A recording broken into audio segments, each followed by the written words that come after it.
everyone. I'm Janine Kakmar with PHTV Channel 4 Palos Heights. We're back with our show all about books. Today we're going to talk about the new book releases coming out this fall.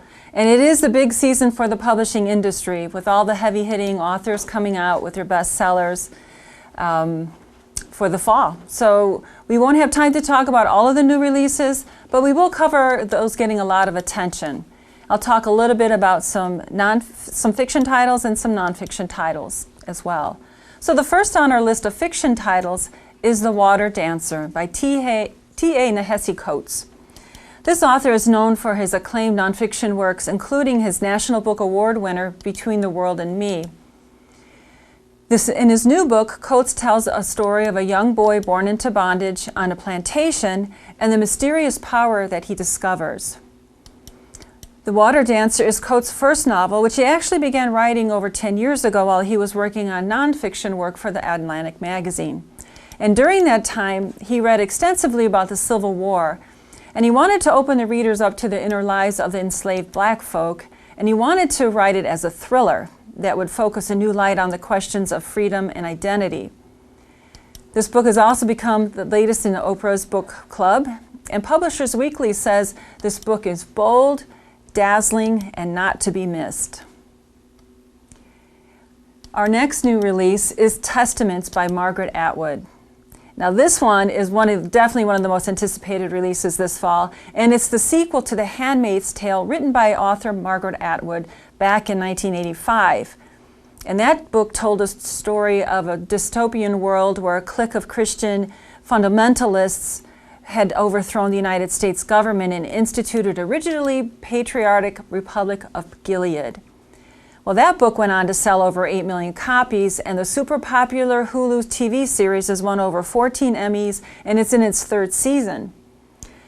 Well, her latest novel, The Testaments, is the long-hoped-for sequel to The Handmaid's Tale and is already in its third printing with only weeks after its release. And it does take place 15 years after The Handmaid's Tale leaves off, when Offred steps into the unknown. This book is reviewed to be kind of a spy thriller about a mole inside of Gilead who's working with the Mayday resistance to help bring down the evil empire. And reviews say that this riveting sequel is suspenseful and worth the wait. Our next fiction title is This Tender Land by William Kent Kruger. Now, you might know this author from his mystery series, the Cork O'Connor series, which takes place in northern Minnesota. But you also might know him from his coming-of-age story standalone novel, Ordinary Grace, which won the Edgar Prize for Best Novel a few years back. In fact, the author said that response to the Ordinary Grace book was so great that he worked on another novel that he thought would be the sequel. And he worked on it for 3 years, but then decided to trash it and start all over again to write his new book, this standalone book titled This Tender Land. Again, it's not a sequel as many people thought it would be to Ordinary Grace, but it's another coming-of-age story about 4 orphans on a life-changing journey. And it's a journey that started when they escaped the brutal life of the Lincoln Indian Training School in Minnesota in the Depression era of 1932. And they fled down the Mississippi River to find a home and try to hold on to the bonds of family and friendship. Publishers Weekly says Kruger's enjoyable riff on the Odyssey will satisfy fans of American Heartland epics. Our final fiction title is Heaven My Home by Attica Locke. Now, this author was featured on NPR Fresh Air.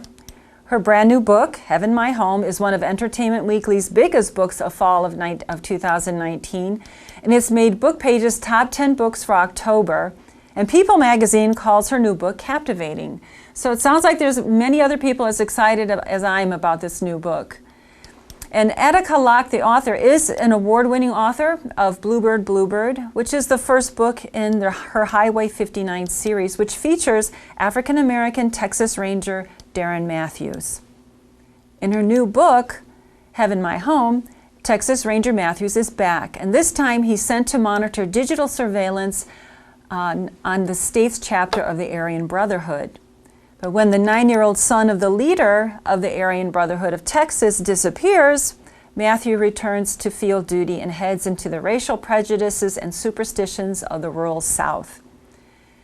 Library Journal reviewed this book as a well-crafted mystery that evokes a steamy East Texas and the racial tensions inherent in small southern towns. So we'll move on to a few nonfiction titles now. Our first being Body, A Guide for Occupants by Bill Bryson. Now this Bryson is one of the most beloved nonfiction writers, and he's back with this new book.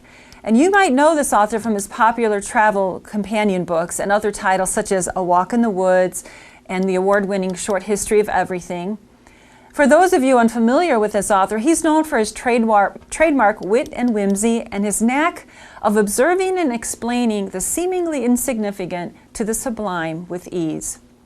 And this time he sets off to explore the human body, how it functions, and its remarkable ability to heal itself. Bryson's sense of curiosity and sense of humor will invite readers to take this journey into the body and share in his sense of wonder as well. Our next title is Talking to Strangers, What We Should Know About the People We Don't Know by Malcolm Gladwell. Now this New York Times bestselling author is known for his books that take us on intellectual challenges. His bestseller Outliers was a book that took us a look at what sets high achievers apart. In his book Blink, he took a look at how we understand leadership and decision making. Both are excellent books and very much suggested reads if you haven't read them yet. Gladwell's new book, Talking to Strangers, is about what happens when we encounter people we don't know, why it often goes wrong, and what it says about us. And he uses examples from history and recent headlines. This book has been reviewed as a gripping guidebook for our troubled times, something we need to be reading today. Our third book takes us on to the Prohibition Era with the ghosts of Eden Park, the bootleg king, the woman who pursued him, and the murder that shocked Jazz Age America by author Karen Abbott. Now this is the newest from the author of Sin in the Second City, which was a book she wrote about Chicago a few years back. And her new book is a true story of the most successful bootlegger in American history, George Remus, who quit practicing law to traffic whiskey long before Al Capone came along. Abbott tells us about his rags to riches journey from a penniless German immigrant to the king of bootleggers, becoming a multimillionaire owning 35% of all the alcohol in the United States in 1921. The author also focuses on the pioneering prosecutor, Mabel Walker Willebrandt, and the FBI agent who were both determined to bring him down as well. For those of you who liked Eric Larson's Devil in the White City, this book would be a good choice for you as well. Chicago Tribune says it's a Prohibition Era page-turner. So those are just a few of the much anticipated new releases coming out this fall, both fiction and nonfiction. But the New York Times bestsellers for the fall also have many big authors coming out with either new books or the next in one of their series, including Nelson DeMille with his title The Deserter, Stephen King and The Institute. Blue Moon is the latest in Lee Child's Jack Reacher series. A Better Man by Louise Penny, which is volume 15 in her Three Pines series featuring Chief Inspector Ahmad Gamache. And Single Thread by Tracy Chevalier is out with one of the most anticipated books of the year, according to Time magazine, with her historical fiction novel about a moving story of a woman coming into her own at the dawn of the Second World War. And Dutch House by Anne Patchett, one of my favorite books from this author's Bel Canto, but her new one has been reviewed as one of her most powerful to date. And it's a richly moving story that explores the indelible bond between two siblings, the house of their childhood, and a past that would not let them go.